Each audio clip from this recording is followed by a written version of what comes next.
Hello, boys and girls. I'm going to read the next chapter of Miss Piggle. Remember, Miss Piggle was helping Mary Lou because Mary Lou doesn't like to do dishes. And so then Mrs. Piggle showed Mary Lou why she likes to do dishes. So Mary Lou came over with her best friend Kitty wheeling after school. And Miss Piggle was very glad to see them and showed them through her upside-down house and served tea and cookies. Kitty said, her mouth full of cookies, "My worst trouble is bed making. I just cannot get them smooth. I'd much rather wash dishes like Mary Lou, but Mother won't let me change with my sister Sally, who washes the dishes, until I have learned to make beds." Mrs. Piggle poured herself another cup of tea, gave a saucer of cream to Lightfoot and 4 cookies to Wag, and then said, "If you think you have a hard time making beds, Kitty, imagine how hard it is for me. You see, the cruel queen sleeps in my bed every night and inspects them every morning. And if she finds a single wrinkle, even one as big as a pin, she will have me thrown in the dungeon. Come upstairs and I'll show you how I have to make beds." Then she went upstairs and Mrs. Piggle threw the covers clear off the foot of one of her own beds. And then she and Kitty helped her make it, and when they finished, it was as smooth as the floor, no wrinkles. Mrs. Piggle said, "The secret is to not throw the covers way back. You simply cannot smooth up a bed because if you do, there might be a wrinkle down by the foot, and of course, the cruel queen will find it, and then down into the dungeon you go." Mrs. Piggle took the bed all apart again and said, "Now, Kitty, you and Mary Lou make the bed while I tell the cruel queen that you are ready for inspection." She went into the closet and shut the door. When she came out, just as Kitty and Mary Lou finished the bed, she was no longer Mrs. Piggle, but the wicked, haughty, cruel queen. On her head, she wore a glittering jeweled crown. Her hair hung down her back in deep waves. Around her shoulders, she had a purple fur-trimmed robe, and on her face, she wore a smile so cruel it made Kitty's teeth shatter. She stalked over to the bed and lay down. With her gold slippers, she felt the bottom of the bed. With her ringed fingers, she felt the top and the sides. She stood up with her scepter, and she pulled back the spread to see if the pillows were wrinkled. Everything was perfect. The cruel queen's face became convulsed with fury. She yelled, "Not a wrinkle, not a single lump.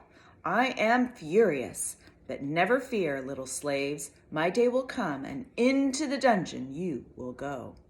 "Come on, my servants, we will go." Mrs. Piggle stalked into the closet. That was the beginning of Mrs. Piggle's friendship with the children.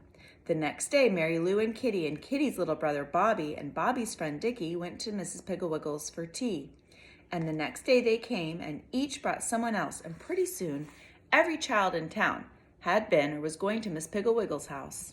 She showed Bobby how to sneak out and get the fireplace logs without being caught by the Indians. She showed Ricky how a lawnmower is really a magic machine that mows down the enemy millions and billions at a time. She taught Max how to take out the ashes without making a sound and without leaving a trace to show the train robbers who were on his trail, and he and the sheriff had camped there that night. Mrs. Piggle certainly knew how to make work fun, and she also knew that there are certain kinds of work that children love to do even though they do not know how to do it very well, like painting and ironing and cooking and carpentry. One day, at Mrs. Piggle's, there were 2 little girls baking cookies. One little boy baking a pie and getting flour on the floor and eating most of the dough. A little girl ironing in a very wrinkly fashion. All of Mrs. Piggle's clean clothes. 4 boys with paint on their faces and feathers in their hair, chopping kindling. 2 boys painting the dog house. 3 little girls darning old pirate socks of Miss Piggle's, and pirates everywhere, digging in the backyard, shooting and yelling, running through the house and grabbing hunks of raw cookie dough. Mrs. Piggle was sitting over in the corner of the living room, sewing on doll clothes. She was wearing the jeweled crown, and Kitty Wheeling was standing beside her throne, which was a chair, with a tablecloth draped over it. dipping her hairbrush in a glass of water and making Mrs. Pigglewiggle's hair into long, wet curls.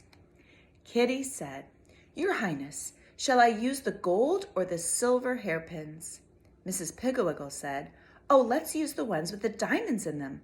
Hairdresser, they look better with this crown." Just then the telephone rang, and it was some mother wanting to know what to do with their little girl who wouldn't take a bath. And that is how Mrs. Piggle got started with her wonderful cures. She told Hubert's mother about the won't-pick-me-up toys cure, Patsy's mother about the radish cure, Alan's mother about the slow-eater, tiny-biter-taker cure, Anne and Joan's mother about the fighter-quarrels cure, and Rick's mother about the selfish boy cure, Mary's mother about the answer-backer cure, and Bobby and Larry and Susan's mother about the never-want-to-go-to-beds cure. Tune in next time for the next chapter. It's called the Won't Pick Up Toys Cure. Let's see how Mrs. Pigglewiggle helps next time. Have a good day. We'll see you later.